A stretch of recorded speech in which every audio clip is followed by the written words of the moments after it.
Hello and welcome to the screencast of my finished website. My website is intended for my 4th and 5th grade ELA classroom. I'm actually going to be starting my first year of teaching in Pittsfield, Massachusetts. So I created my website for my students and their parents, and also there is a section for educators and resources for all of those things. I chose Weebly to create my website with because I had used it previously in another class and I really liked how simple it was and how many options it had. And I really enjoyed using Weebly. I didn't really run into many issues, and there were so many choices for how I could embed things and put in videos and images and audio, and I found it really easy to use. My homepage is actually my proudest accomplishment. Because it includes several examples of multimedia, and I feel it really showcases who I am as an educator. I've included my collage and my audio podcast introduction, and I think it's really welcoming for my students and their families. I'm also proud of how much effort I put into this website as a whole. I often found myself actually working in my spare time on it and even on vacation because I actually really enjoyed doing it. So my website starts with my homepage and a picture of me and a quote by Nelson Mandela that I really love, and then a little introduction, my collage, and my audio podcast. And then in many places on my website I have included contact buttons. This one, if you click it, will take you directly to an email form so you can send an email to me. I've also included links to the different pages I have on my website and kind of explanations of what they are. So this one is for the calendar, for parents, student websites. Then there's the student spotlight, which is just a placeholder for now, but eventually we'll have a student every week that has done something special. An explanation of the 40 book challenge, which I do in my classroom. A little explanation of our class and some different welcome things, and then resources for educators are last. And clicking on any one of these pictures will bring you to the page that's labeled, and then there's also a navigation bar up here that has all the different pages. So there's two options to navigate the website with.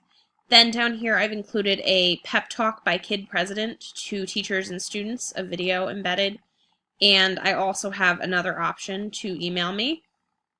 And then down here I have another contact form, the school information, the school website is linked, and then the most up-to-date information about events. This is something that I'm going to change regularly as they come and go. So the two events that are coming up next will always be posted here. So then up to the top, this is my calendar page. The events are color-coded, so right now it's for August because school for me is starting at the end of August. So school breaks and staff development days are in blue. Permission slips and assignment due dates are in red, and other important dates are in green. So I have staff development days here marked in blue, and then the first half day of school and the first full day of school in green. And then I've also linked the August school lunch menu. The school actually provides lunch for the community as well, so that's why the whole month of August has lunch options. Then up here, this is the tab for parents. I have included a link to parenting resources at kinderstart.com. All of these images are linked to websites. So this is a list of books to read with your child from Scholastic for ages 8 to 10, which is the ages that I'm teaching. Homework helping tips, developmental milestones, and the Massachusetts State Standards guide for parents, since Massachusetts doesn't follow the Common Core. I've also embedded my social media statement in a scrolling format so that parents can read that if they want to. And then down here is another contact option along with the school office phone number if parents need to report a student absence. Next is my student page. This page has my Symbaloo on cyber safety, as well as an Animoto that I created about the writing process in case my students need a refresher.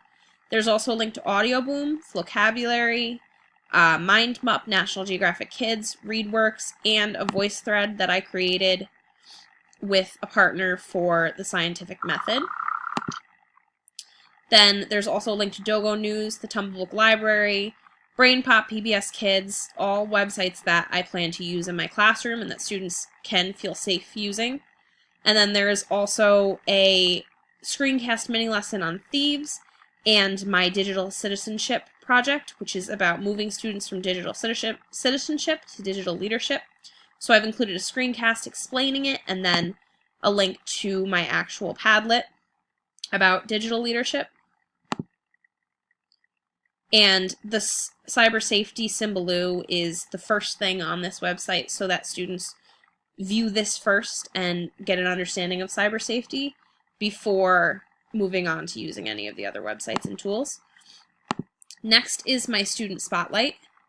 Right now it's just a placeholder, but I plan on every other week or so choosing a student who has done something great in the school and posting their photograph with their parents' permission and a little blurb about what they have done. So the example that I use here is a student serving food at the community soup kitchen, so it can be something great that the student has done inside or outside of school. And it encourages students and families to keep coming back to the website, and it also makes them proud to see that they've accomplished something and encourages them to continue doing great things. Next is my 40 book challenge page.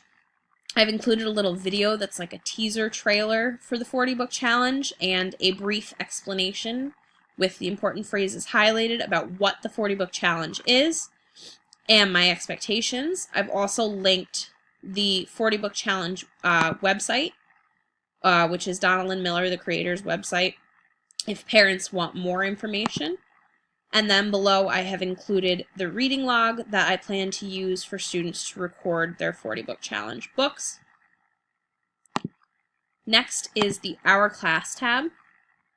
So this tab includes my schedule. My schedule is different from the student schedule since I teach both 4th and 5th grade, so this gives students an idea of where I am throughout the day and what I'm doing.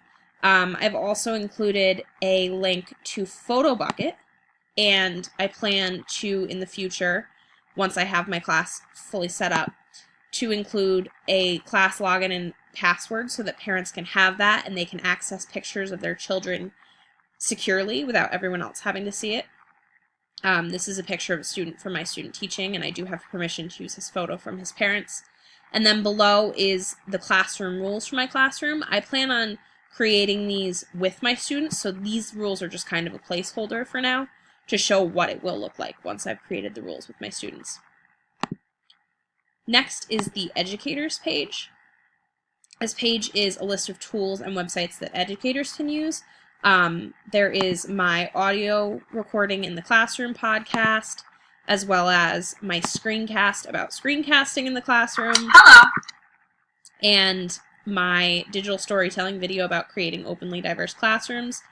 And then there is also a link to Ruth Cullum's 6+1 Traits of Writing, Smithsonian Education website for virtual field trips, Google Earth, TED Ed Talks, the Teaching Tolerance website, which is really important for teaching kids about issues from the civil rights movement to separation of church and state and other diverse topics, and then a link to Kahoot, which is a great game for reviewing topics. And then I've also included my screencast review of Tumblr for use in education and my Tuzit digital whiteboard review below in case teachers or educators are interested in that. And then lastly is my contact page. There are lots of ways to contact me throughout this website. This is the most all-in-one place page. So here's my email. You can click on this and it'll take you right to an email form and instructions for reaching me, as well as the school's address and phone number and a little map of the school. So overall, I had a really great experience making this website, as I said. I found some challenges in limiting the amount of text on certain pages, particularly the 40 book challenge and the Our Class pages. I solved this with using bolded words and bulleting and to kind of help lead the viewer through those parts of the text. And I also encountered challenges in formatting my homepage. It includes a lot of multimedia and I didn't want it to be overwhelming. So I chose to use a column format and to alternate the videos and images and text so that it wasn't too much in one place and to create a kind of less congested flow. Since my website is intended for my actual classroom, I'm going to need to continually update the calendar page as the months change, and the upcoming events section down below will probably have to be updated once every few days, but that's fine because it's quick. I'm also going to have to link my actual classroom photo bucket on the Art Class page and include my actual classroom schedule once I have it finalized, because right now I just have a vague idea of what my classroom schedule will be, and that's not the concrete one. I'm also going to need to either weekly or bi-weekly create a student spotlight update, and obviously have to get parent permission slips signed for that for students' pictures to be included. I'm aware that this website is going to require significant and regular upkeep, but I'm really happy to put in the work because I know how worthwhile it will be as a tool for my students and their parents and also other educators. And I know how happy it makes me to use this website and how great of a resource I see it being. I really wish that the teachers that I had put this much effort into a website, because I think it would have been a really useful tool to me growing up as a student. So that's my website. Thanks for listening.